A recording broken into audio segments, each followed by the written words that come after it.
कोविड-19 महामारी भारत के इतिहास की सबसे बड़ी और सबसे कठिन स्वास्थ्य आपदाओं में से एक रही है। ये वो दौर था जब पूरा देश डर और असहायता के माहौल से गुजर रहा था। अस्पतालों में बेड की कमी थी, ऑक्सीजन के लिए हाहाकार मचा हुआ था और हर दिन हजारों नए संक्रमित मरीज सामने आ रहे थे। ऐसे हालात में देश की उम्मीद जिन लोगों पर टिकी थी वे थे डॉक्टर्स, नर्स, पैरामेडिकल स्टाफ, आशा वर्कर और अन्य स्वास्थ्य कर्मी।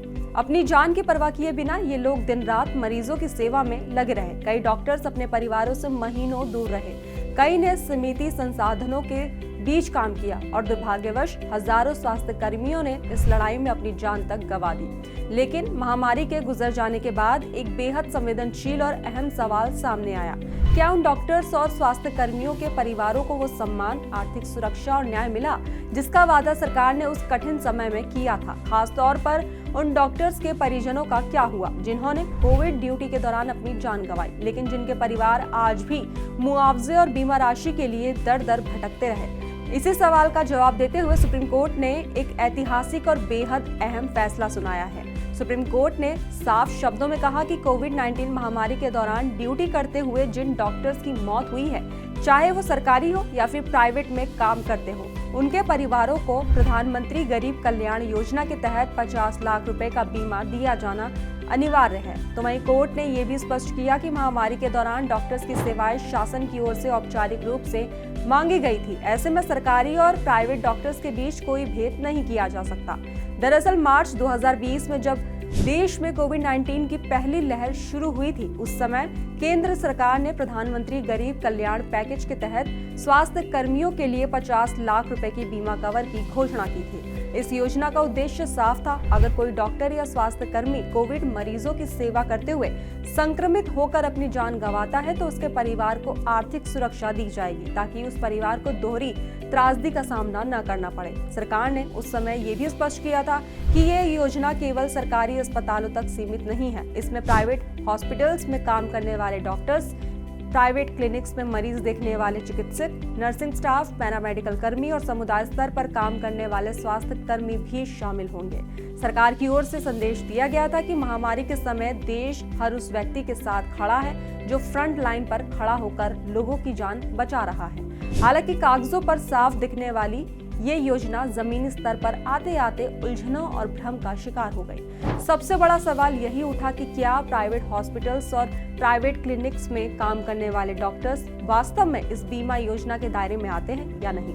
कई मामलों में बीमा कंपनीज और प्रशासन ने ये कहकर दावे खारिज कर दिए कि संबंधित डॉक्टर्स किसी सरकारी आदेश के तहत नियुक्त नहीं थे या उनका अस्पताल कोविड हॉस्पिटल के रूप में अधिसूचित नहीं था।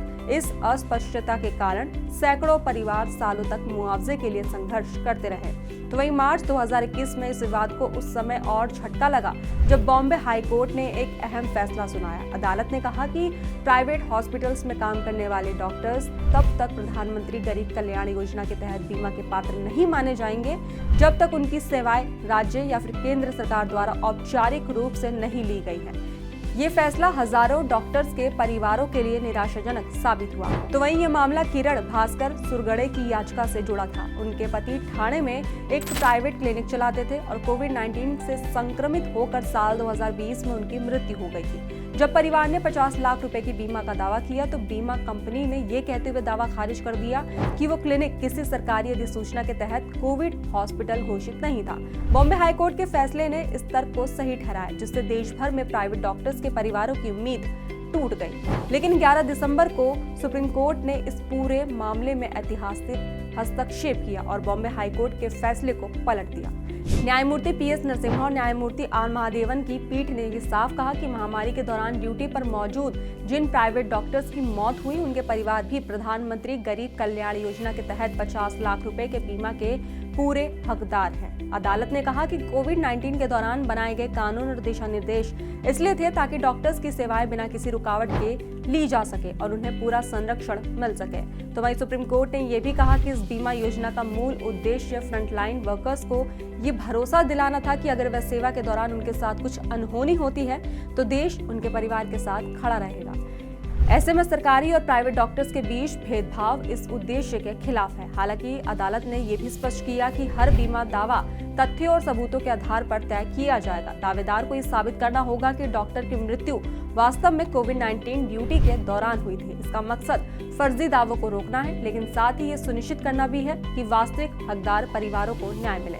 तो वहीं इस पूरे मुद्दे के बीच सूचना के अधिकार यानी कि RTI के जरिए सामने आए आंकड़े स्थिति की गंभीरता को और उजागर करते हैं। कन्नूर के नेत्र रोग विशेषज्ञ डॉक्टर KB बाबू द्वारा दायर एक RTI के अनुसार अक्टूबर 2023 तक केवल 475 डॉक्टर्स के परिवारों को ही प्रधानमंत्री गरीब कल्याण योजना के तहत मुआवजा दिया गया था, जबकि इंडियन मेडिकल एसोसिएशन यानी कि IMA के आंकड़ों के मुताबिक कोविड की पहली और दूसरी लहर में कुल 1596 डॉक्टर्स की मौत हुई थी, यानी करीब 89% डॉक्टर्स के परिवारों को अब तक बीमा राशि नहीं मिल पाई है। तो वहीं RTI के जवाब में ये भी सामने आया कि अब तक कुल 2244 स्वास्थ्य कर्मियों के परिवारों को 1122 करोड़ रुपए का मुआवजा दिया गया है। इनमें से 237.5 करोड़ रुपए 475 डॉक्टर्स के परिवारों को मिले, जबकि 1769 अन्य स्वास्थ्य कर्मियों के परिवारों को 884.5 करोड़ रुपए दिए गए। इसका मतलब ये है कि कुल मुआवजे में डॉक्टर्स का हिस्सा लगभग 21% रहा,